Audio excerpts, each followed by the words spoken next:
Hello, everybody. Welcome to the first Sword Art Online review that I'll be doing. Literally, I'm not wearing a watch.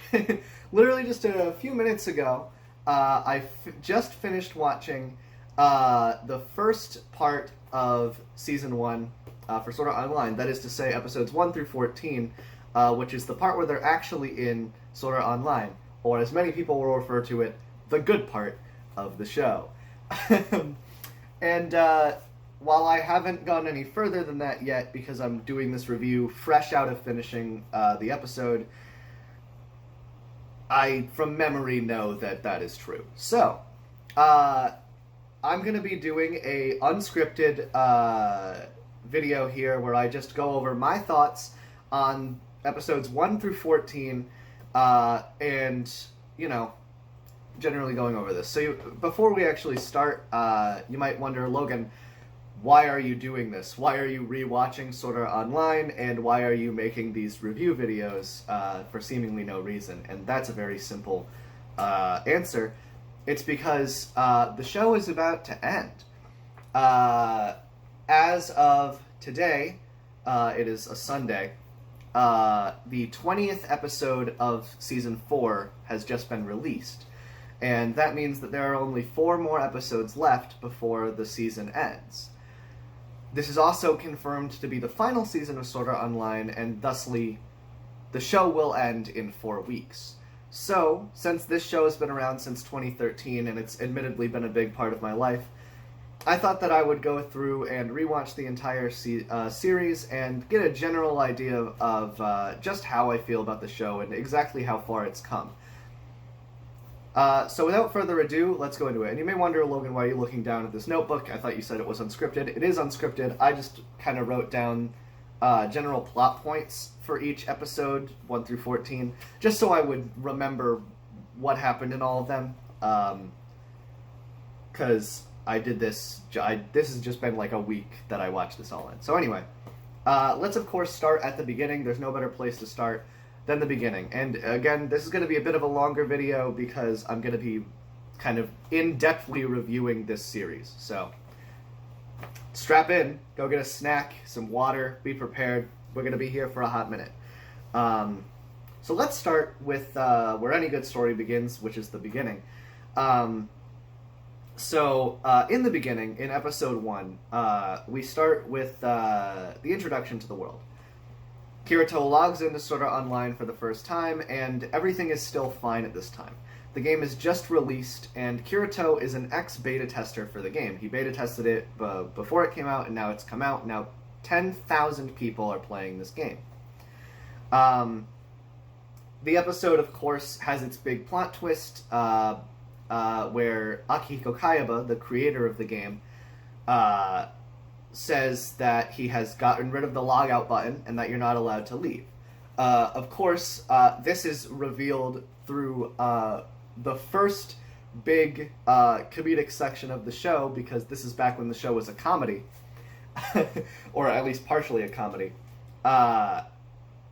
where Klein, which is one of Kirito's first friends in the show, Klein attempts to log out because he has recently ordered a pizza to be delivered to his house, and unfortunately cannot, at which point he exclaims the line, "My teriyaki mayo pizza and ginger ale," which is my favorite line in the show, and I'm going to be saying that a lot about other lines in the show. But yes, he specifically mentions that it's a teriyaki mayo pizza and ginger ale, which, aside from whether you think that that is a good pizza and drink kind of thing, it is very funny to me that they decided to put that in there. And as I mentioned, the show at this point still has a lot of comedic elements, and as we move forward and get into the later seasons, particularly the newer seasons of Season 3 and now Season 4, that's not the case at points. Especially now, there hasn't been a single piece of comedy at all in Season 4. It's been entirely serious, and I'm not going to talk about whether or not that's good or bad yet, and I don't mean to jump ahead to Season 4 when we're still not even done with the first episode of Season 1. But anyway, yes. So, of course, Kayaba introduces the fact that this is going to be a game where if you die in the game, you die in real life, and they have to clear the game in order to get out of it. Of course, mass panic across all 10,000 players of the game. During the opening shot of after this, there is a shot here where we see the three main female characters who will eventually meet in later episodes. We see a shot of Silica, Lisbeth, and Asuna, not in that particular order. We don't know them yet, we haven't met them, but we will eventually meet them. I think we even see Aegil as well, but he shows up in the next episode regardless. Speaking of the next episode, nothing else really important happens, so we're going to skip ahead to Episode 2. Episode 2 takes place about a month into the game, because there's a lot of time skips, especially early on. Episode 2, it's about a month into the game, and they still haven't even cleared the first floor of the game yet. To make a long story short, though, they come together and they form a group that is meant to find and defeat the first boss of the game. Of course, Kirito is a solo player because he is a social outcast, and notices someone else who is a social outcast as well, and decides to go and sit next to them. Her name is Asuna, and we will eventually get more intimate with her. But for now, the two of them are just basic party members. Asuna has no idea what she is doing and doesn't know how to even open a menu. And Kirito, on the other hand, was a beta tester and knows everything about the game, or so he thinks, and we'll soon find out that he doesn't actually know as much as he thinks.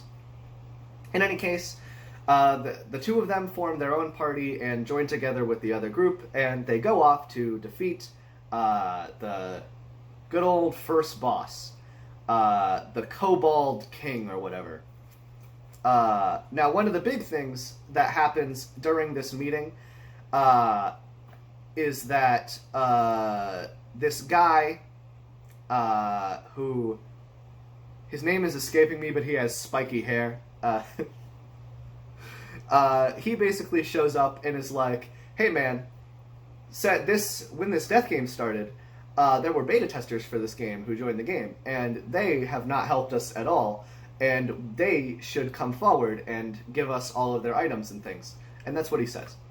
And this is where we're introduced to everybody's favorite character, who is the token black character of the show. Again, yes, there is only one. His name is Aegil, and he shows up, and he's this big, strong guy. And he basically is like, see this little handbook that literally every character got at the beginning of the game? The ex-beta testers were the ones handing these out, so you're wrong, basically. And so after that little interjection, he kind of calms down, and they kind of move on. But there's still, like, general disdain for the beta testers that will go on for literally the rest of the season. In any case, though, they make their way to the boss room the next day. And they go to fight him. And one of the big things is that in the guidebook, it says that the Kobold King will be using a Tawar. I don't know necessarily what that is. It's supposed to be like a curved sword. I don't know anything about swords. But anyway, he's supposed to be using a Tawar. That comes in to play in literally the next scene where they go to fight him. And he is using his initial like club and shield that he's supposed to be using. And they fight him for a while. And there's a lot of screaming from Kirito, who likes to scream a lot. He screams pretty much every episode. But, of course, they go and they fight him, and he's supposed to now switch to his Tawar, which again is a curved sword. Now, I don't know why the type of sword changes the attack pattern that he has, but instead of switching to a Tawar, Kirito points out that that's not a Tawar, that's an Odachi. Oh my god. The Odachi in this case being a very much not curved sword. Now again, I don't really know how this necessarily was like a big deal, but it does mean that the guy who originally was leading this whole thing ends up dying. Kirito tries to save him, but he refuses to be saved. And we also find out that that guy, who was leading the whole charge in the first place, was actually a beta tester too. Yeah, who would have thought? Big plot twist. That guy was a beta tester. Anyway, the episode comes to a climactic end where Kirito and Asuna together are able to defeat the Kobold King.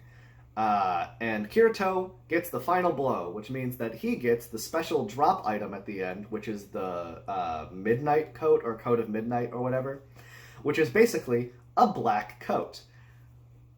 Now, of course, everybody's celebrating the victory that they've had, where very few people have died, except for our spiky-haired friend in the background, who has decided that he thinks that Kirito knew that this guy was going to be using not a Tawar but an Odachi, and is ready to blame him for the scenario that they're in. And people try to jump to his defense, you know, his one friend Klein, even Agil, who is just a nice guy. They try to jump to his side and be like, no, he's not a bad guy. He didn't know this was going to happen. And Kirito does the absolutely crazy move of deciding to become the villain in this scenario and says, yeah, no, I knew the whole time. I knew everything. And he reveals the fact that he's a beta tester. And so this prompts one of the side characters who is unimportant in the story to go, that guy's a beta tester and a cheater. He's a beater. Which is... which sparks the term beater, which Kirito then adopts readily and says, yeah, you know what, I'm a beater. Call me that. These things just happen, you know? This is just how the story goes.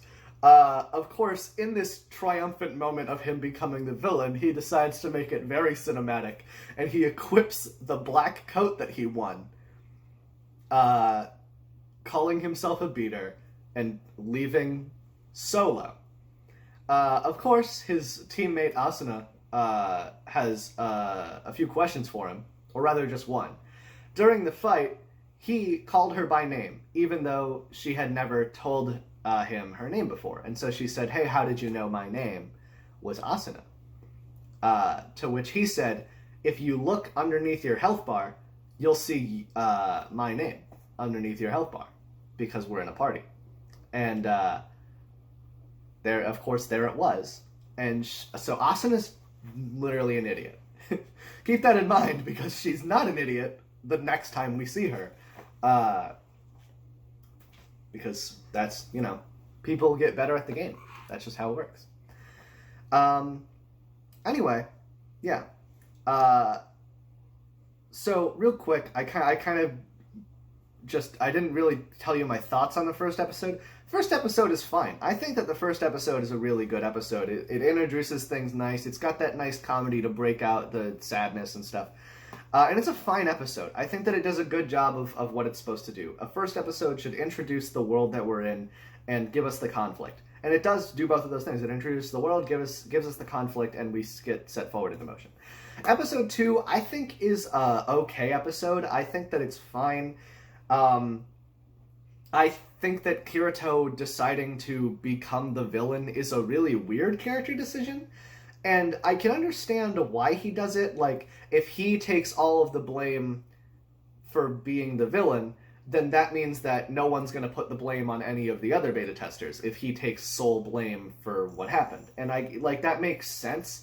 I just feel like there's a better way that he could have gone about it, and also equipping that coat in that moment was just a little bit too dramatic, but, you know, it's whatever. These things, it's early on in the season, whatever happens.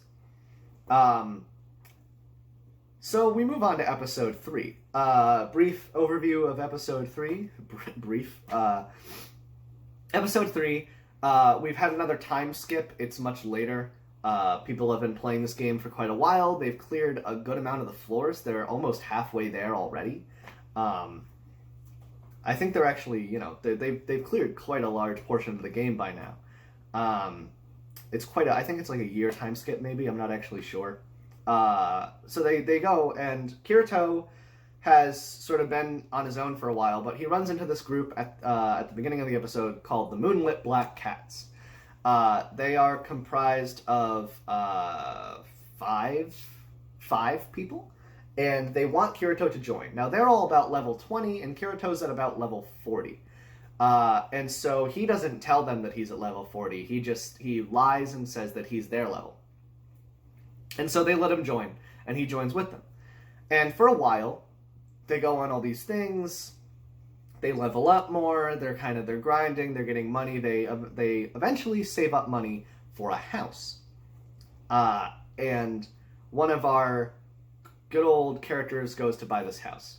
Now, all along the way, we've been introduced to the character Sachi, who is the only girl in this group of people. Sachi is terrified of everything. Sachi didn't want to be a part of this death game, as did very few people. But she is terrified of dying at every second and has thought multiple times about killing herself. So we find this out during a very serious talk between Kirito and Sachi during one of the nights.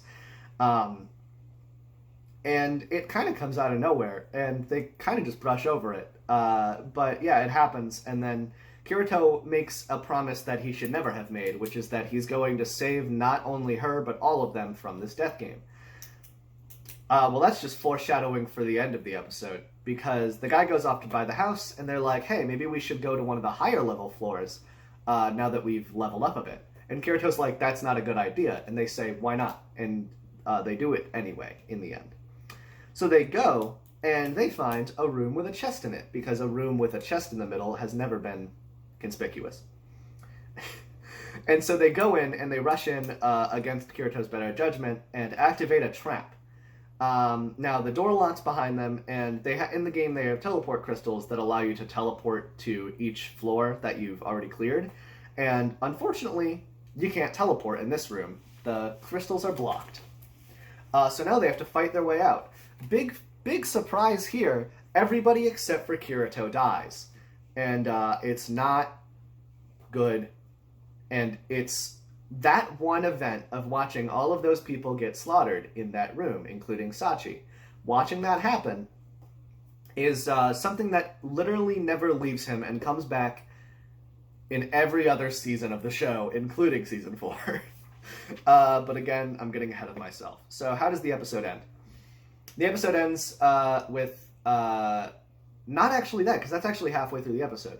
The other guy who went off to buy the house ends up killing himself because all of his friends are dead, and Kirito, he finds out Kirito lied about his level and is a beta tester, and so he kills himself. So Kirito's all alone now. Anyway, we cut forward to Christmas. We cut forward to the Christmas of that year, and it's the first Christmas of the game. So no one really knows what's going to happen. And apparently, there's a rare monster that's going to show up on Christmas Eve night. His name is Nicholas the Renegade, and in case it wasn't obvious, it's just Santa Claus, but he's evil. And he's going to show up, and if you kill him, he drops an item that allows you to revive a dead player. Now, Kirito, having just the other month watched all of his friends get slaughtered, obviously wants to revive Sachi. And so he goes and gets the revival item after some things. And he gets it, and the unfortunate circumstances of this item is that you have to use it within 10 seconds, and it's obviously been more than that. So, big whoop, he gives it to Klein, who was also there. And Klein holds on to it. And this comes back later, but not for a very long time. But we'll get there. So that was episode 3. What do I think about episode 3? I think that episode 3 is a good episode. And I think that it's a good indicator for where the series eventually goes. I think that in the earlier, especially in season 1, I think that they didn't have a good idea of what the tone of the show was going to be. And I'll talk more in depth about that later. But I think that episode 3 is very much like what they were going for. Like, they have the sort of jokey moments, and then they have the very more serious stuff. And it's the first episode that we kind of have like the idea of people who are so terrified that they have no choice but to keep living, because they're terrified of dying, but they're terrified of fighting, so they have no choice but to just stay in the background and not do anything. Which most people are fighting, but there's a lot of people who just decide to live normal lives on the earlier floors and never leave the towns. So yeah, I think it's a pretty good episode, in my opinion, and again, I think it sets a good tone for what the series will eventually become. A episode that does not do that is the immediate next episode, episode 4, where we are introduced to Silica, the first of the 3 girls that Kirito will have in his harem that he gets. So, in any case, this episode isn't that important. It's really just there to introduce Silica as a character and to introduce the idea of players who kill other players. Because so far in the game, for the first 3 episodes, we've only been dealing with players who are attacking monsters. But we've never thought about players who are actively killing other players, because that's another thing that happens in MMORPGs. Only in this world, when people die in the game, it's actual murder. So anyway, Kirito saves Silica in this thing, and the premise of this episode is that her pet little healing dragon, Pina, has been killed. And Kirito basically says there is a way to revive her, but we have 3 days to do it, and I'll come with you to help you do this, because we can help each other. And so they do. They form a party, and then they go on this 3-day adventure to go and get this flower on the top of this hill. Now, the next scene that we kind of cut to is the scene at an inn, and part of this is good and part of it is bad. Because Silica is definitely into Kirito, and she doesn't tell him, but it's very easy to tell because they're inner monologues from her. A scene that doesn't need to exist in the show is the scene where she's relaxing in bed, wearing only her underwear. And that scene goes on for like a whole 30 seconds and doesn't need to be there. It's only existent to set up the part where she almost opens the door without clothes on and then realizes it, puts clothes on, and then opens the door. So really, it's just there to fill space and be a little bit fan servicey. And it doesn't need to be there, personally, in my opinion. But whatever. So anyway, they discuss this thing on how they're going to do it, on how they're going to go get the flower and everything. And there's a cool bit where there's someone who's like listening outside the door, and then they talk about how that's like a skill that you can do, but that's not important. Pretty much, again, really nothing in this episode is important. In any case, to make a long story short, they get the flower, and they're on their way back. But this is, of course, I do have to mention that there is not 1, but 2 instances where tentacle monsters attack Silica.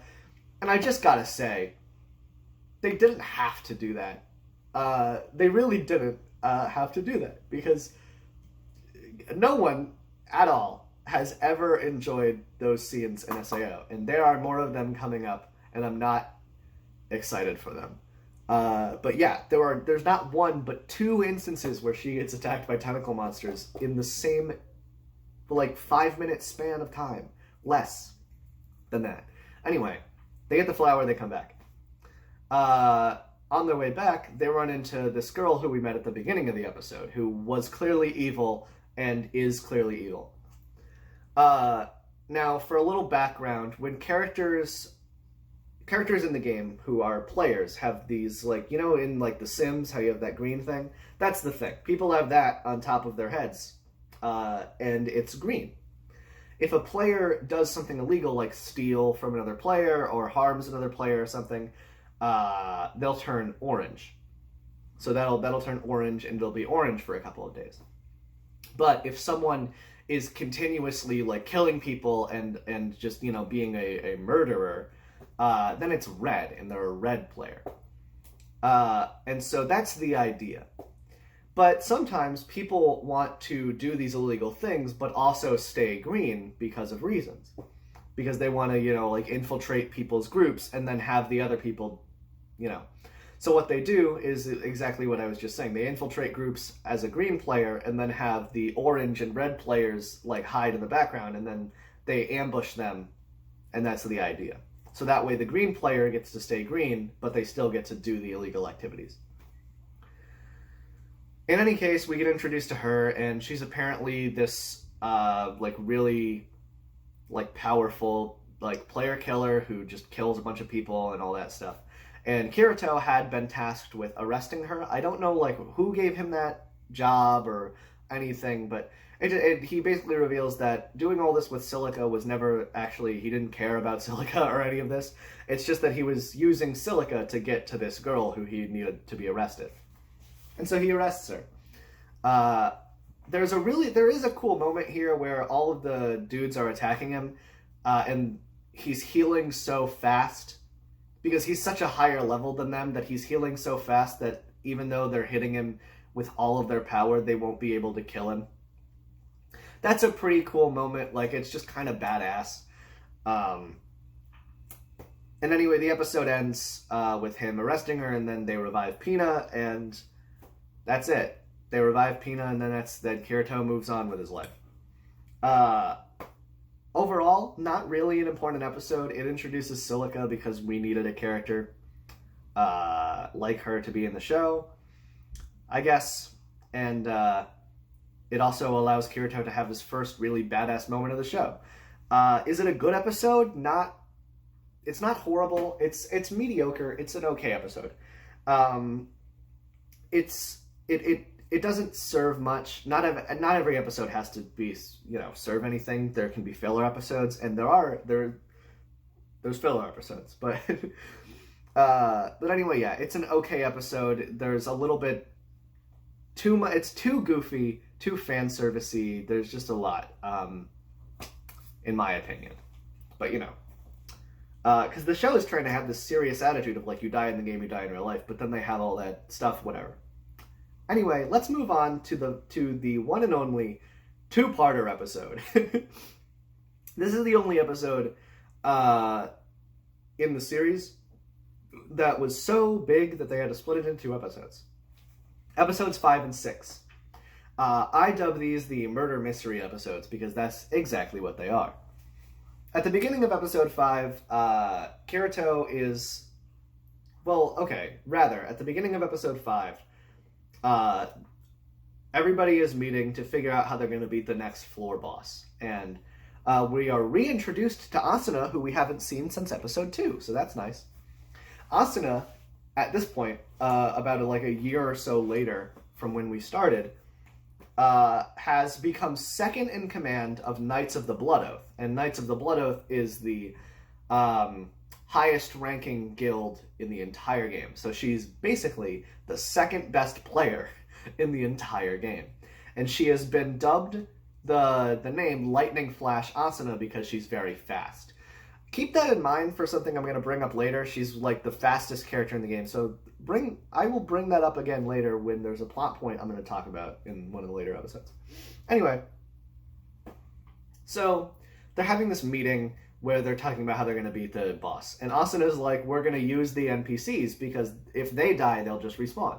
So we'll have the boss come and fight the NPCs, and then while the boss is distracted by killing NPCs, we'll kill the boss. And Kirito's that's not a good plan. And she's why not? The NPCs don't have lives and we do, so what's the point? And Kirito's if that's what we're going to do, then I'm not going to do it. And he holds true to that. And that is the first instance of Kirito having emotional connection to completely virtual characters. And that is something that will eventually matter, especially later on. But he's the only person who feels that way. Anyway, after this, we cut to a scene where Kirito is just sleeping. He's just taking a nap under a tree. And Asuna shows up and is like, "Why are you taking a nap under a tree?" And he's like, "This is he's literally like, this is the best weather that we'll ever have this year. It's the optimal setting of weather, best season. It's never going to get better than this. So I'm going to take a nap." And he invites her to take a nap with him. And you know what she says? She says, "Sure." She says that she'll take a nap, and she does. She lies down and she ends up falling asleep. Kirito, of course, ends up staying with her until she wakes up. And then when she wakes up, I don't know why she does this, but she decides that it's a good idea that she should take him out to eat.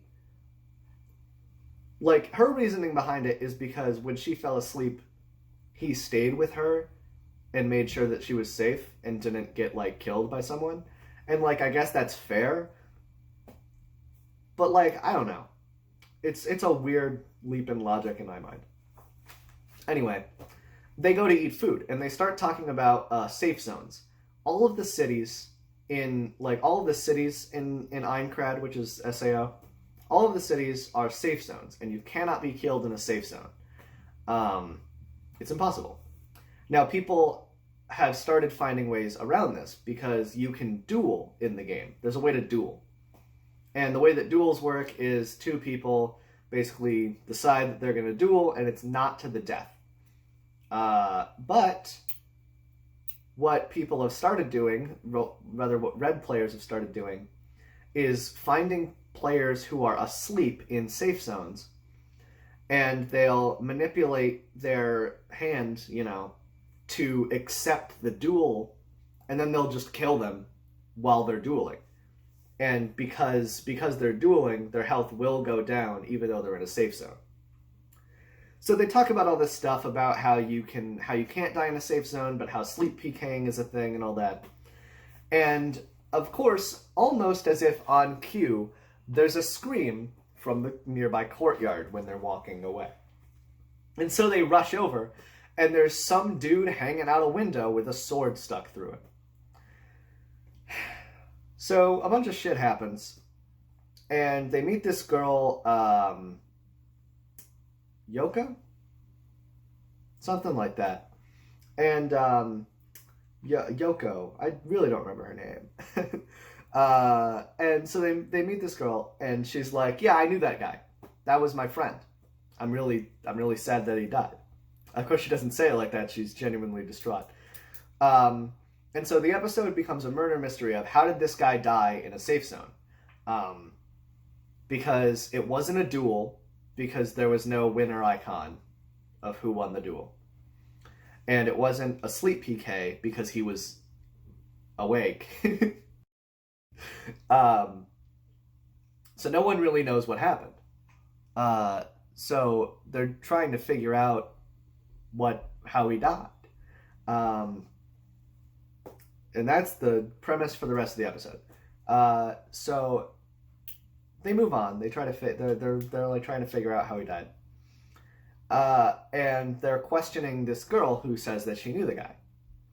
And so they question her, and then she's like, "Well, I know this other guy who was part of our group, and I want to make sure that he's safe also." So they go find him, and then they all come together. Then she has this big, long monologue about how she thinks that this fucking Griselda's ghost is coming to kill them. And the sort of explanation that she gives is that they were a part of this guild who got a ring, and then that ring kind of split them on whether they should sell it or keep it, and then they decided to sell it, so then they gave the ring to Griselda, who would go sell it, and then she never came back, and it turned out that she died. And so now she thinks that Griselda's ghost has come back to kill everybody who voted against selling it, because Griselda's the one who wanted to sell it.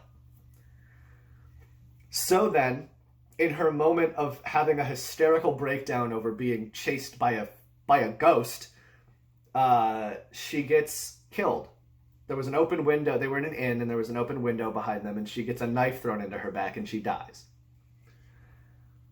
And that's where the first of the 2 episodes ends. So episode 5 ends there, and I'll talk about 5 and 6 together. So we move on to episode 6, and they're trying to figure out what's going on. Kirito sees the person who threw the knife and chases after them, but they teleport away. Uh-oh. So they don't know what to do necessarily, but the guy is like, you know what, I'm going to go to the grave where Griselda is buried, or rather where they don't have a body for her, so I get they're going to go to her grave. He's like, I'm going to go to her grave, and I'm going to, ask her not to kill me. And Kirito and Asuna are like, well, I guess we solved the case. No, that's not necessarily what they do. But they do decide to go eat lunch because Asuna can cook. And this is being revealed now. Asuna can cook, and she made some sandwiches for her and Kirito. So Kirito starts to eat a sandwich, and it's every item in the game has durability, and the sandwich is very low on durability, so Asuna says to eat it quickly before it disappears. So he starts to eat it, and then he basically accidentally insults her, to which she knocks the sandwich out of his hand and onto the ground, and it explodes into pixels. And so Kirito falls down onto the ground and just starts, grieving. And he then has this epiphany where he puts all the pieces together and realizes that no one died. And he says what is objectively my favorite line ever. He says, he looks up and he just goes, we didn't see anything. We just thought we did, but we were seeing something else. And that's objectively my favorite line in the show. Because I don't understand what he was trying. I get where he was coming from, but he says it in such a weird way. And it's just my favorite line. Anyway, so he somehow puts the pieces together from seeing that sandwich explode on the ground. He realizes that what was actually happening was that these two were not actually dying, but the clothes they were wearing were just on low durability because they had weapons stuck in them. The guy had the sword stuck through him and it was depleting his armor's durability. And when Yoko died out of the window, she didn't get a knife thrown into her. She had a knife in her back the entire time and never turned around. So their armor was depleting durability. And when the armor broke, they just teleported away to make it seem like they died. He puts all of that together in about 15 seconds. And he's like, well, you know what? I guess that's it. I guess we solved the case. But that's not where the episode ends, because there's another plot twist. Meanwhile, the guy went to go repent, and the two who died show up pretending to be ghosts, and are like, why did you kill me, Schmidt? His name is Schmidt. I forgot if I mentioned that. And they're like, why did you kill me, Schmidt? And he's like, I didn't mean to kill you. I just got a letter saying that I needed to put a teleport crystal and linked to Griselda's room. I didn't think they were going to kill her for some reason. And so we find out that he basically did that. He did that whole thing. He led to Griselda's murder, but didn't actually kill her. But that's not even where the story ends. Because then 3 members from the murder guild, Laughing Coffin, who will become more important later on, they show up. They are the people who murdered Griselda. They're here to clean up loose ends and kill Schmidt and the other 2. Now, these 3 members of Laughing Coffin aren't super important, but there is one who stands out. We don't know their names yet, but one of them is Prince of Hell, or Poe, P-O-H for short. And Poe, the member of Laughing Coffin, isn't at all shown ever at all. But he shows up much, much later on in season 4, but we'll get there when I talk about it. In any case, to make a long story short, Kirito realized that something was up when he saw that they weren't moving or anything. He felt like there might have been something weird, so he went to check it out and then found out that Laughing Coffin was there, scared them off by lying to them, saying that he had an army coming. And then they left. And then they had this moment where Yoko and the other guy explained why they did this. But it's still not done because there's another plot twist. Because it turns out that the person who put that letter in Schmidt's pocket was Griselda's husband. The reason why they found this out, by the way, was because they were talking about, Kirito and Asuna were talking about marriage for some reason. And Asuna was like, yeah, when you get married, your inventories get shared. And then Kirito's like, so wait a minute. If their inventories were shared, then when Griselda died, the ring would have just gone to the guy. They wouldn't have lost the ring. And so they realize, oh my god, he killed his own wife so that he could keep the ring. And so then there's this big reveal that they were married, not just in the game, but in the real world as well. And he has this mental breakdown about how he killed his wife so that he could preserve the memory of her. But then Kirito's like, that's not why you did it. You killed her because you're selfish. And then he's like, yeah, I'm selfish. And then they take him away. Can you tell what I'm going to say? The episode's not over yet. There's another plot twist. That's right. They're not done giving you plot twists. If you thought it was over, it's not. There's one more plot twist. See, they're talking and then they leave and everything's fine and they're going to take him in and put him in jail forever. So it wasn't a ghost in the end. It was just some elaborate plot. But plot twist. As they're about to leave, Kirito looks off in the distance, and who does he see? But Griselda's ghost. And that is where the episode ends.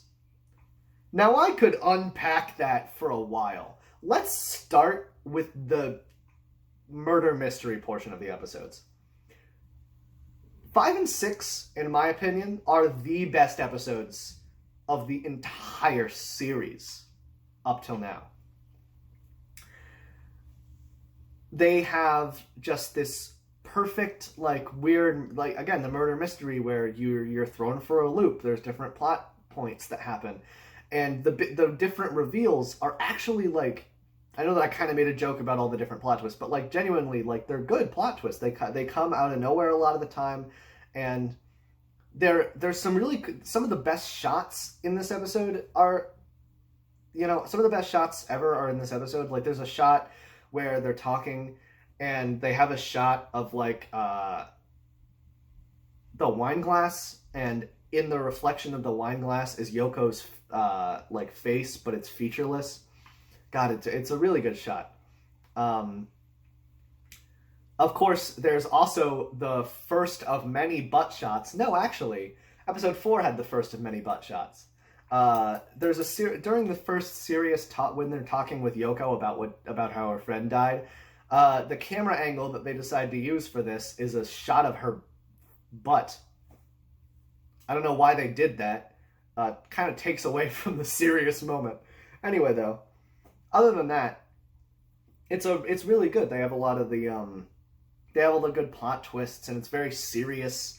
And there are those bits of comedy, when the sandwich explodes into pixels and stuff. But it's a very good episode that has a riveting plot. And I'd say that these are the best episodes of the season and even of the series as a whole. The only big thing is that we have the very first ever unanswered question. What the hell was that with Griselda's ghost? Where did she come from? Where did she go? Where did she come from, Kanai Joe? But no, what happened to her? How was she there? Why was there a ghost? What was that? She's the only ghost ever to show up in the entire series, and we never ever get that explained, how that happened. Anyway, in the next episode, we are greeted with what is probably one of the saddest moments in the series. Kirito goes in to Lizbeth's shop, and we meet Lizbeth. She's a blacksmith and one of our other main female characters. Kirito goes in and is like, I want a sword that's really good. And she's like, I'm amazing. Here, have my masterpiece. See if it fits your expectations. And Kirito is like, all right, I'm going to test its durability by hitting it with my sword. And she's like, if you break your sword, I'm not going to reimburse you for that. And you know what happens? He breaks her sword. Her best sword. He shatters it in half. So needless to say, she's not happy about that. This leads to the entire rest of the episode where he decides that he is going to bring her to a higher level floor where they're going to go get some material from a dragon, and that material is going to allow her to forge the best sword that she can ever make. On this journey, Liz slowly and surely falls in love with Kirito, as does every woman who ever meets him. In any case, they go, and Kirito fights a dragon for a bit, and then they fall down a really big hole, and they don't die from falling down a really big hole. Then they have some moments of dialogue, and Kirito finds the material that they needed. Turns out, it's dragon poop. But whatever. This dragon poops metal. Don't ask me how or why that's the case, but it does. But now they're stuck at the bottom of a hole with dragon poop. So, how are we going to get out of here? Turns out this hole is the dragon's nest. And the dragon comes swooping down. So they ride the dragon up into the sky. Now, there's a good shot here where the two of them are falling from like hundreds of feet in the air. And Liz says the cringiest line in the entire series, where she says, "Don't freak out, but I'm falling in love with you," while they're falling, because it's a pun. Kirito, of course, doesn't hear her because they are falling, and there's air rushing past them. And she doesn't say it, she's just like, you know what, never mind, and they keep going. Now, my big question here, and a lot of people's question, is how did they not die from falling all that way? That never gets answered also. Because they just cut to them back at the blacksmith's. But so they're there, and she forges the best sword ever, and it's not even in the game's database. That's how good it is. And so she gives it to him as a free gift, as long as her only stipulation is that she has to be his exclusive blacksmith. And she is about to confess her feelings to him. And then Asuna comes in, and she puts two and two together and realizes that Kirito and Asuna are dating. Technically, at this point, they're not dating. I don't know why they have it in this weird order. Like, in episode 7, they heavily imply that Kirito and Asuna are dating. But that's not... but that's not what they... That's not true yet. So I don't know why they did that. Anyway, with Liz having that unfortunate realization that the love of her life is already dating another person, she decides to go and cry under a bridge, because that's what happens. Kirito, of course, finds her, and then they have this sort of final goodbye where Kirito densely doesn't really realize what's going on. But Liz is just like, you better beat the game and keep Asuna safe. And that's the end of the episode. Anyway, what do I think of that episode? I think it's okay. I think it's an alright episode. I think that it's weird how quickly Liz fell in love with Kirito, especially after he was an asshole. And I just think that it's weird. It also sets up the plot reveal for 2 episodes later that we'll get to. But yeah, overall, weird episode. It's again, it's just kind of filler because it just kind of shows up. It just introduces Liz, similar to the Silica episode. It just has an introduction for a character who never shows up again. By the way, not Silica and Liz. Those are the only times when they show up. They don't show up again. Well, okay, that's a lie. Liz does show up in a later episode in like a cameo, but that's it. Anyway, speaking of episodes, the next one, episode 8. Talk about the definition of filler. Episode 8 is just a filler episode, and I've never seen a more filler episode. Episode 8 starts off with Kirito walking in the woods, and he finds a rabbit, a ragu rabbit, if you will. He kills it, and the ragu rabbit is the rarest creature in the game, and therefore he never knows if he'll ever get one of these again. When he kills it, he gets ragu rabbit meat, and so he never knows if he'll ever be able to find a ragu rabbit ever again in his life. So he's originally going to sell the meat to Aegil, his friend, who runs a shop. He's originally going to sell it to him, but then Asuna shows up, because of course she does. And this is where we're introduced to Kuradil. Kuradil is Asuna's personal bodyguard, because now the guild is so big that the higher level players have bodyguards. In any case, Kirito tells Asuna, hey, I got you this, or rather, I got this ragu rabbit. And she's like, well, you know what, I maxed out my cooking skill. Because of course, why not? I maxed out my cooking skill, so I could cook that for you. And he's like, would you really? And she's like, yeah, of course, we'll make it a whole thing. And so the beginning of the episode is Asuna teaches him a little bit of how to cook, and she makes it, and then they have stew. What is my least favorite part of this encounter? I'm glad you asked. It's the part where she's saying what she's going to do, and she's like, I'll make it into a stew. It's easy to make anything into a stew. Ragu. I hate it. That's not exactly what she says, but that's like that. I just hate it so much. I hate that part. Anyway, not important. It's just so they eat the thing, and then she's like, maybe we should form a party. And he's like, I don't know about that. I'm kind of a solo player. And then she points a knife at him and says, form a party with me, and he does. So they form a party, and then they go on the front lines, and they clear the dungeon of this floor, and they find the final boss of this room, which I believe they're already on floor 74 by now. Yeah, because there's no other boss bet. So they're on floor 74. Keep that in mind. There are 100 floors, and they are on floor 74. We'll talk about this in a second. So they find the boss of the floor, and then they run away, because it's terrifying. And that's where the episode ends. So, as I said, episode 8, it's filler, it's fine, whatever. I don't have any major opinion on it. It's a fine episode, it's just a filler episode. Episode 9 is where shit gets real. They run away, they have Asuna made sandwiches again, so they eat sandwiches again. And then, after some hijinks, when Klein shows up and realizes that Kirito has a girlfriend, basically, these dudes from the Aincrad Liberation Army show up. And they are these dudes, and they're like, we're gonna give us your map. You mapped the area, give us your map. And so Kirito's like, you know what, fine, have my map. And then they go forward to go kill the boss, even though all of them are tired and don't want to do it. They go to kill the boss. Would you believe it if I told you that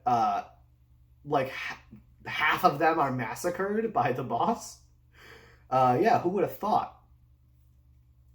In any case, Kirito and the others rush in to try to save them and kill the boss. And it's not going so well. So Kirito realizes that he has no other option but to finally reveal his secret hidden skill of dual wielding. So he does. Kirito equips the second sword that he got from Liz and begins to dual wield and defeats the boss with only a sliver of health left. Of course, no one else in the game at all can dual wield, And there is no explanation as to how he got this unique skill. It just showed up in his skills tree one day.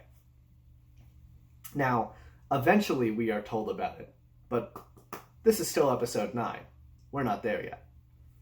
In any case, Kirito can dual wield now. And that's pretty much all that happens. Asuna gets very serious about the fact that she didn't want Kirito to die. And it's now very clear more than ever that the two of them have a more intimate relationship than before. Now,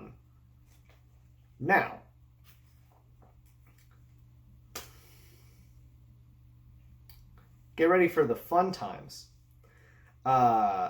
Because this is where some shit happens. Remember Corradil?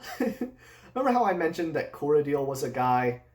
Well, there was one thing that I left out about this episode.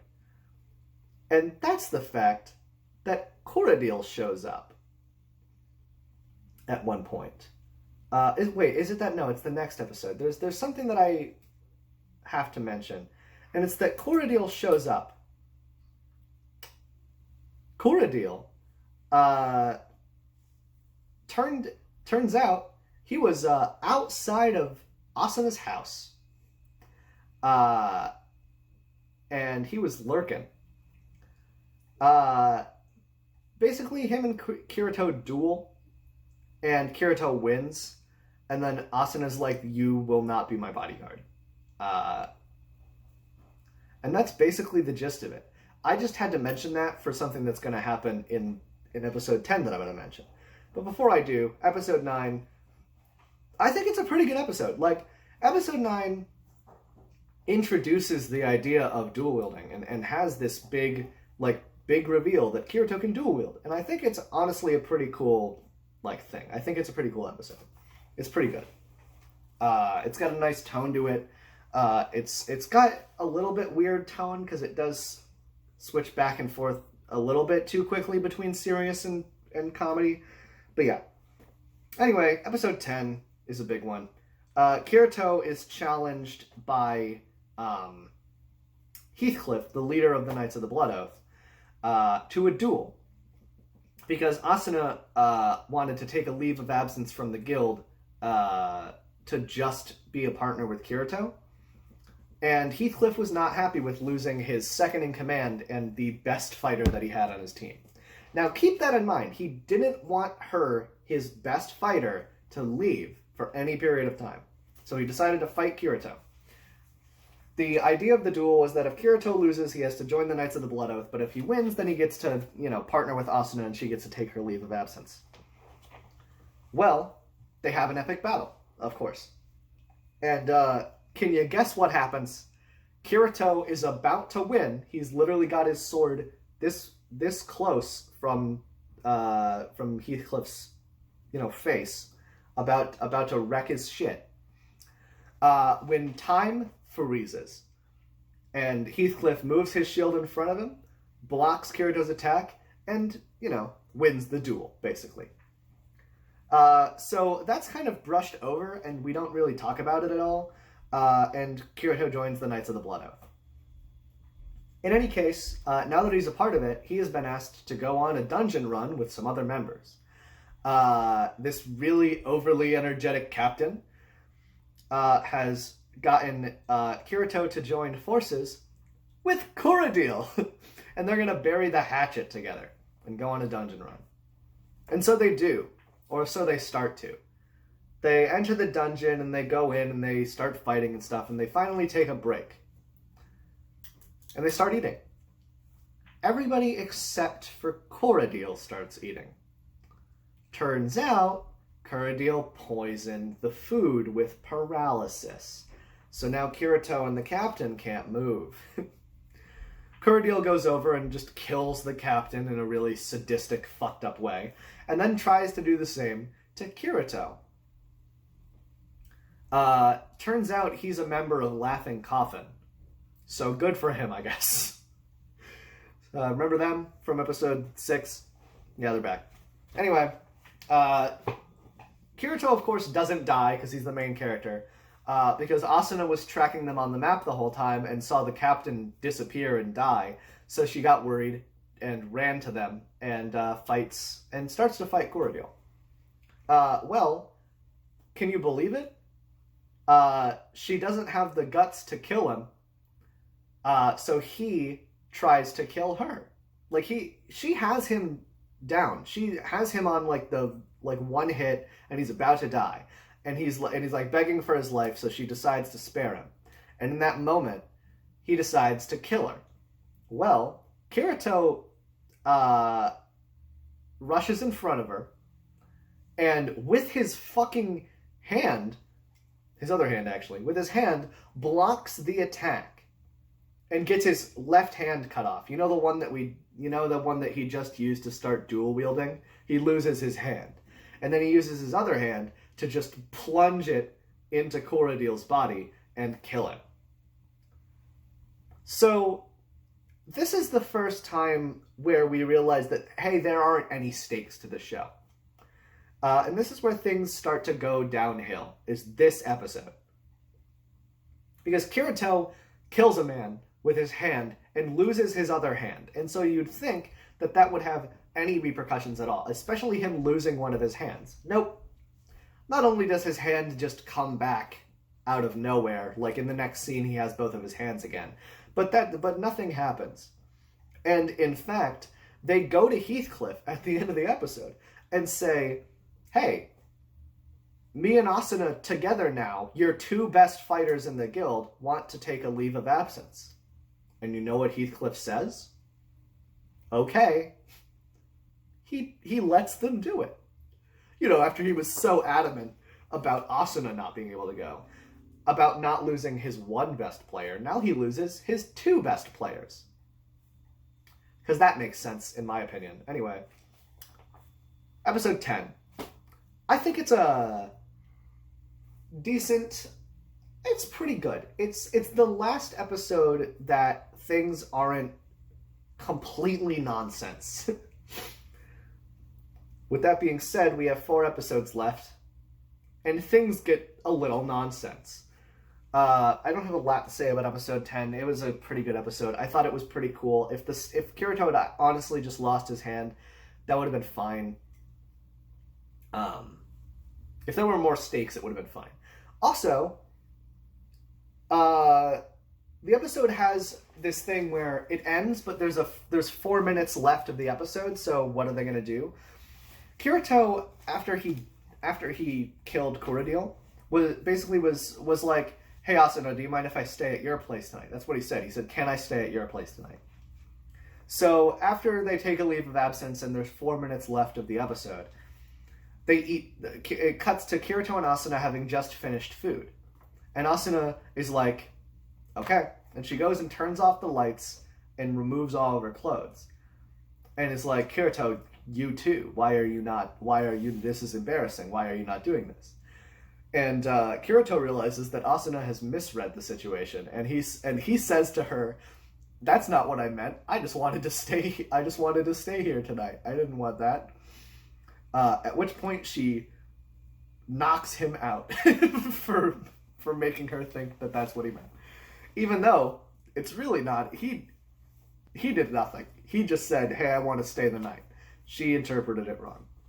Anyway, that's pretty much the end. At the end of the episode, they decide that they're going to get married. And that's what happens.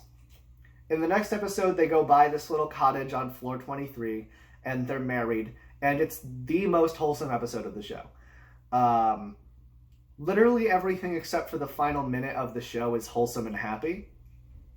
Because they're married now.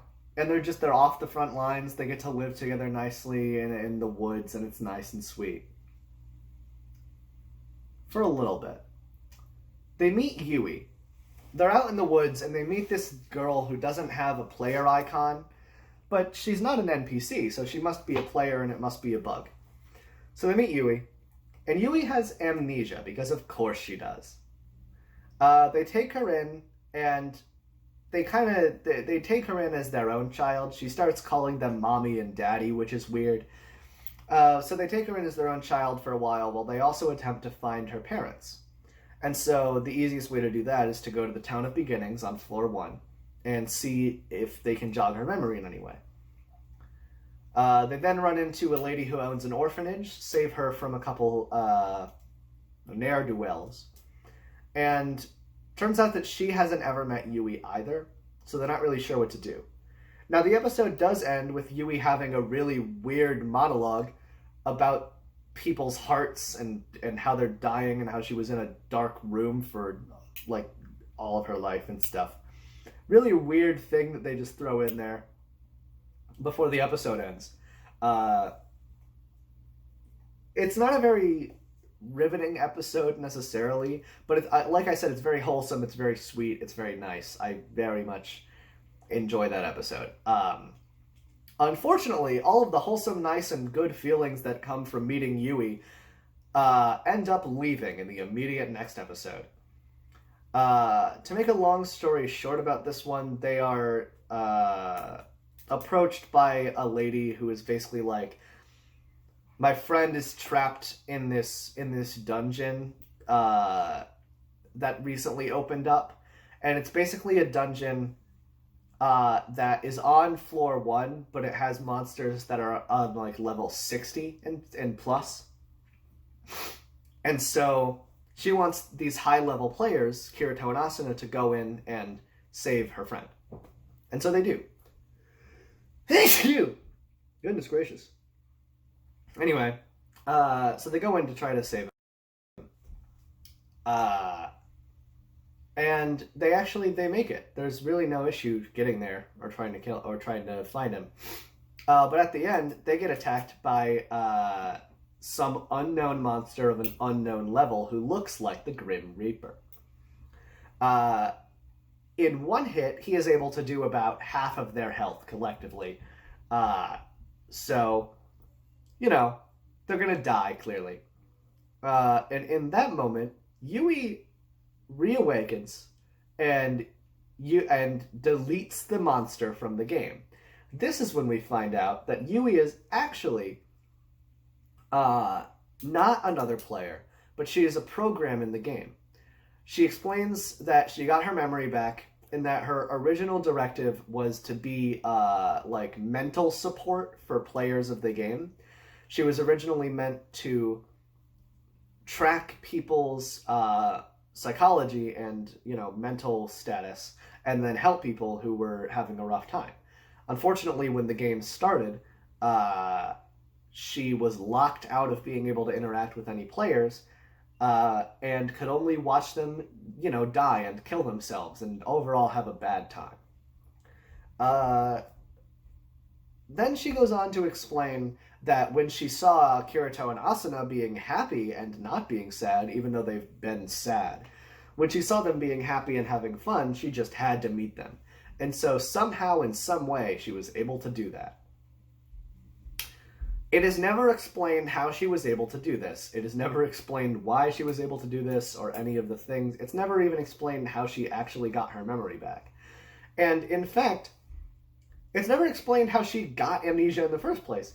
Because Asuna literally asks, how did you get amnesia? Is that even possible? And Yui's answer to that question is just explaining her backstory. She doesn't actually explain anything about how she lost her memory. She just explains that she couldn't help anybody, and then she found Kirito and Asuna.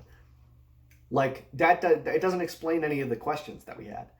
And then, as if things already weren't bad enough, we have a genuinely depressing scene where she can't actually stay anymore because the system is going to delete her.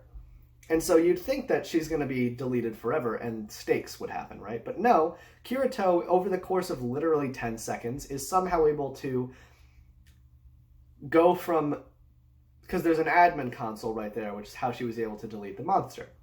So Kirito was able to figure out immediately how to use the admin console, uses that admin console to immediately find Yui's data, turn it into a game item, which somehow stops it from being deleted, and save it to his local Nerve Gear storage system in the course of like 10 seconds before he's kicked out of the system. And in some way that saves Yui from dying. She, of course, gets turned into a little tiny, bead that eventually gets put on a necklace that Asuna ends up wearing for the rest of the 3 episodes later. But yeah, that's it. That's the end of the episode. I think that episode is, obviously it's sad, but it's bullshit. There's no stakes in that death. It doesn't matter that someone just died. This is the first time that we have a thing where it's like, oh my god, someone died and it didn't matter at all. That's it. It sucks. It's a bad episode. It genuinely, I have never said that any of these are bad episode. Genuinely a bad episode. Anyway, we've got 2 left. These are the 2 that I literally just watched earlier today, right before making this video. First, there's episode 13, which is a weird amalgamation of 2 separate events. It starts off with Kirito fishing in a nearby pond. I know, right? Kind of comes out of nowhere. So Kirito fishes. And he meets this old guy who's been fishing his entire time in Sword Art Online for the past 2 years, because the game's been going on for more than 2 years. So he meets this old guy who's been fishing this whole time. And he tells this story about how in that pond there is the king of all fish, this big-ass fish, who's been trying to catch for 2 years and has been unsuccessful. So the 2 of them team up to attempt to catch it. And in the end, they do, and Asuna kills it, and then that's really it. That's the whole fishing arc of the episode. Nothing really important happens with that. It's just that it's just that they caught a fish and killed it. Then, in the moment of celebration of catching a fish, Kirito gets a message from, again, the commander of the Knights of the Blood Oath, Heathcliff, where they have found the Floor 75 boss and are ready to clear it out. And they're going to need all the manpower they can. When they go to meet Heathcliff, he explains that they sent a team forward to try to find the boss, and when they did, for the first time in the game so far, the boss door closed behind them and locked them in there. And they were not able to get out. So they all died. So, with that being said, they now have amassed the biggest army that they can to go and attempt to clear Floor 75. Because we're still on Floor 75. A quick reminder that we beat Floor 74 in episode 9, and it's now episode 13. Anyway, which is the juxtaposition of episode 2 to 3, where between those 2 episodes we cleared like 50 floors, so whatever. Anyway, they go and they fight this big boss. The boss fight isn't important, and the show knows this, because the episode ends with them starting the fight, and then the next episode only dedicates 40 seconds to them beating the monster, and then that's it. Because the rest of the episode isn't about that. That's not what the episode is about. This is the final episode of Sword Art Online, and you might say, Logan, how is that the case? I thought there were 100 floors, and they're only on floor 75. Well, let me tell you the most bullshit thing ever. And really quick, episode 13, whatever. It's basically, they fish and then they fight a boss, and it's whatever. It's a fine episode. The fishing is genuinely wholesome and really nice, and I actually enjoy that episode a lot. It's really good. But it does lead into the shit show that will become episode 14. Here's my thing about episode 14. In my personal opinion, if the show ended here, it'd be good. And I'll get into that more later, but just keep in mind that imagine if this was the end of the season. So, episode 14. They beat the boss, and then they're all sitting around, they're all tired, they're all half dead, and 14 people have died in that battle. The only person who is still standing, who hasn't even lost half of his health bar, is Heathcliff. Now, Heathcliff is known for never dipping into the yellow. You have green, yellow, and red health bar. And so he's never dipped into the yellow. And so it's not out of character, but Kirito thinks that something is up, especially when he thinks back to, his earlier duel with him where he did that weird thing where somehow he blocked that attack. So Kirito, in his moment of brilliance, decides to full-on attack Heathcliff out of nowhere. Now, can I understand his leap in logic here? I guess. Is it what the decision I would have made? Absolutely no. But he does it anyway. And you know what he finds out? He finds out that Commander Heathcliff is an immortal object and cannot be killed. Why is this the case? Oh, it's just because it's Akihiko Kayaba, creator of the video game. Who would have thought? Who would have guessed? So Kirito finds this out 25 floors before he was supposed to figure it out, because Kayaba was going to be the final boss of the game. And Kirito figures it out on floor 75. So what does Kayaba do? He gives everybody except for Kirito paralysis and says, "You will fight me one-on-one, and if you can kill me, then you will win the game." And Kirito's like, fine. Now, I want to preface this by saying, earlier, Kirito and Asuna had a conversation where Kirito said, "Don't get mad at me, but I don't want you to come fight this boss with us." And she said, "Do you know what would happen if you died while I was here being safe, if you died fighting that boss? I would kill myself." Yeah, she goes so far as to say that she would kill herself if Kirito died. Which, I get it, but, that came out of nowhere when they said it. So just keep that in mind, because what Kirito says is, "Hey, one thing, Kayaba, if you kill me, make it so that Asuna can't kill herself." I'm not going to talk about that. I wanted you to know that that's a thing that happened, but we're going to keep going. So Kirito and Kayaba duke it out. And, that sword that Liz made? Well, it shatters. And it leaves Kirito wide open. But right as Heathcliff, or in this case Kayaba, is about to kill him, Asuna jumps in front of Kirito. I'll talk about that in a second. But she dies in his arms. And one of the only good things about this episode is what she does. And I've seen this 12 times now, and this is the first time I realized this. When Asuna dies, she says, "I'm sorry, goodbye." That's what she says in his arms. He's holding her in his arms, and she says, "I'm sorry, goodbye." In episode 3, when Sachi died, that's what she said to him when she was going to die. When she was going to die, she said, "I'm sorry, goodbye."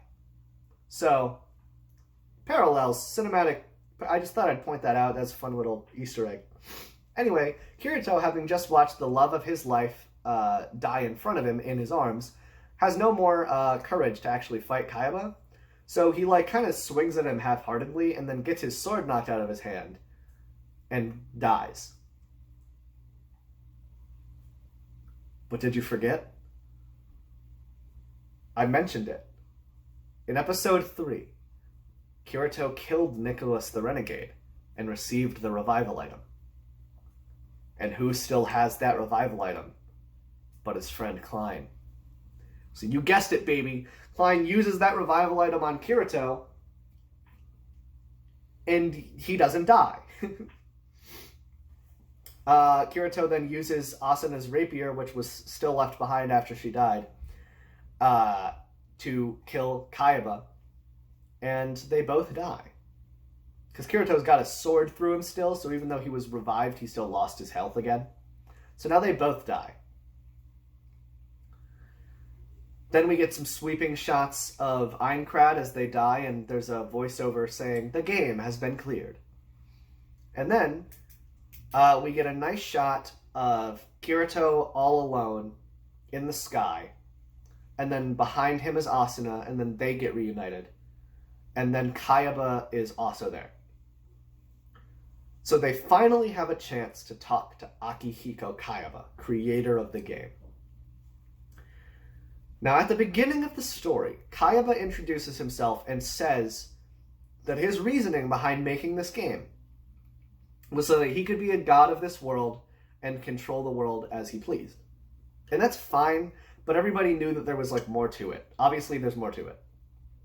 He didn't force 10,000 people to play a death game just so he could be God. You know, he didn't do that. So Kirito asks him, "Why did you do it? What was the point?" And you know what this guy says? You know what Kayaba says to him?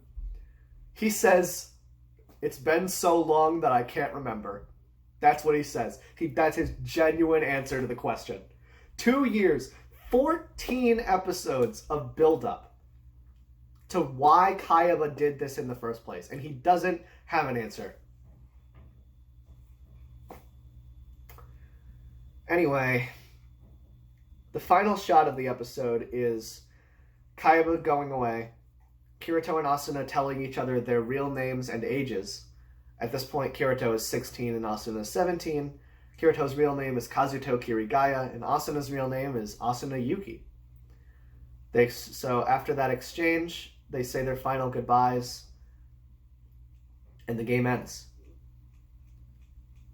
The final shot is Kirito awakening in the hospital room in which he was put, and he just walks out of the room and down the hallway, still attached to his IV, just repeating Asuna's name. And then the ending song plays as he walks down the hallway into the light, and the episode ends. Now, let's talk about the good. Let's talk about the good first. First and foremost, that is amazing. The shots at the end, the beautifully done shots, great idea, amazing ending, genuinely. As far as that is concerned, like, it's fantastic.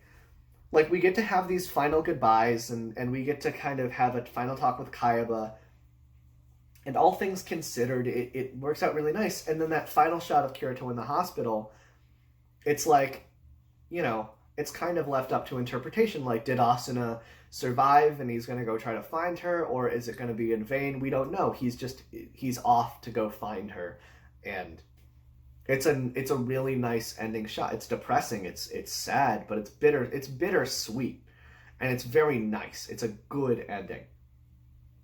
And I have to say that if these 14 episodes alone was all that the series was, and it ended right there, and you changed nothing about what happened, out of 10, I'd give this show an 8. I would say that this is an 8 out of 10 show if it's just these 14 episodes. Because that is genuinely, other than the few little plot holes, like how did Yui do any of those things?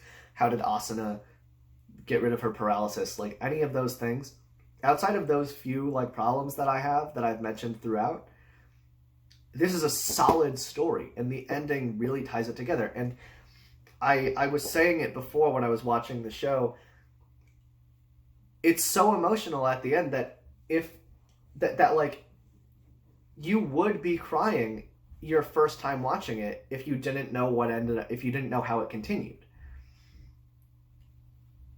It's a genuinely depressing ending that is so bittersweet, and you will get emotional watching it. I just can't, because I know what happens, and I know that there's no stakes in any of the deaths. I know that Asuna's not dead. I know that it doesn't matter.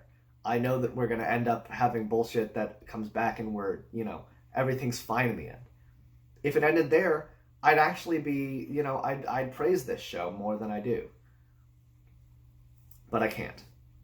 So let's talk about the bad, shall we? Episode 14's has so much wrong with it.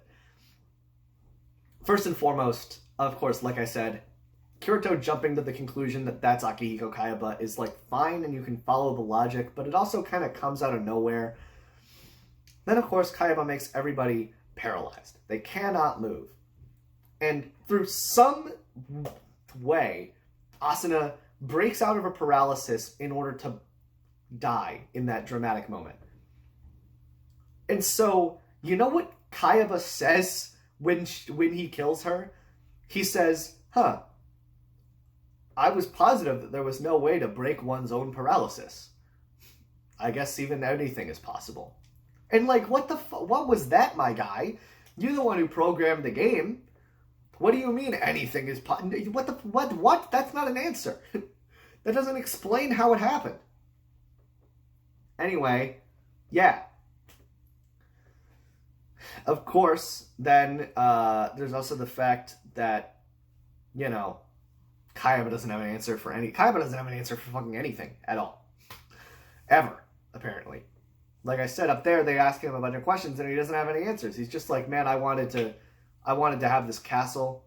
I don't even remember when I started wanting this castle, but I've wanted it forever. And he's just like, what? Okay, cool. Why did you make it a game? Why did you make it a game where if you die in the game, you die in real life? Why did you do that, Kayaba? You could have just had your castle and made it so that you don't die in the real world. What was the point? But it doesn't explain that. Anyway, yeah. So, what are my thoughts so far? Like I said, as a standalone 14 episodes, this is an amazing show. It's an 8 out of 10. Are there plot holes? Yes. Are there things that I would change? Yes. But as it stands, episodes 1 through 14 are a combined 8 out of 10. Some of these episodes are better than others. Episodes 5 and 6 epitomize some really good stuff about the show. And then things like episodes 4 and 12 are just really weird and don't need to exist. So in my opinion, is Sword Art Online worth watching? So far, yes. Sword Art Online is a good show, and my current verdict is that it is an 8 out of 10. Of course, episodes 15 through 24 are next, or rather, the first season has 25 episodes. So I've got 15 through 25 to watch next, and you can expect my second review on that as soon as I'm done with that. I really don't know how long it's going to take. I'm going to have a lot less time because of college now. But I do plan on getting there. Hopefully I can get this whole series done before the series actually ends. But yeah, that's my comprehensive ideas on the first arc of Sword Art Online. Would I recommend it? Yes, I would highly recommend watching episodes 1 through 14 of Sword Art Online, and then stopping there. But genuinely, this is not the outcome that I expected. I went into this fully expecting that I was going to hate every moment of what I was seeing, and then I would eventually start to like the later seasons, because in seasons 3 and 4, I've been enjoying those. Season 3 has weird pacing, and I'll talk about that when I get to it, but Season 4 is genuinely really, really good, because they actually have good, like, pacing and an idea of what the seriousness of the tone is going to be, and they actually, they changed everything about the show. And I think that it's a lot better now. But I thought that I was going to genuinely come into this hating every moment of working up to that. But I don't. I've enjoyed this. Now, I know for a fact that I will not enjoy what is to come next as much as I did this. There's a lot that I'm going to talk about in the next one. And I can see down here that it's been an hour and a half that I've been making this video, my guy. Cannot believe it. I want to edit this video. There's stuff that I want to edit out. But I think that it's better if you just kind of get my, word vomit thought process, like, exactly unedited as it is. Even that sneeze is going to stay in, obviously, because I'm trash. I also just I'm not good at editing, so I'm just going to deal with it. But yeah, that's episodes 1 through 14 of Season 1 of Sword Art Online. My first Sword Art Online review. Look forward to the second part coming out whenever it comes out. That will be following the Alfheim Online arc, or rather the first Alfheim Online arc, episodes 15 through 25 of Season 1. I do hope that you guys enjoyed this video. I'm personally enjoying rewatching the series. I think it's very fun. I'm having a better time doing this than I think I did. I'm expecting to scream at my screen a lot more than I did for Season 1 so far in the upcoming episodes. So maybe next time I'll be in a bit of a different a bit of a different tone. Perhaps I'll be a bit less cheery about the situation. Um, but anyway, all joking aside, I do hope that you guys enjoyed. Um, and that's about it. There you go. Those are my thoughts. And I'm rambling. So I'll see you guys next time.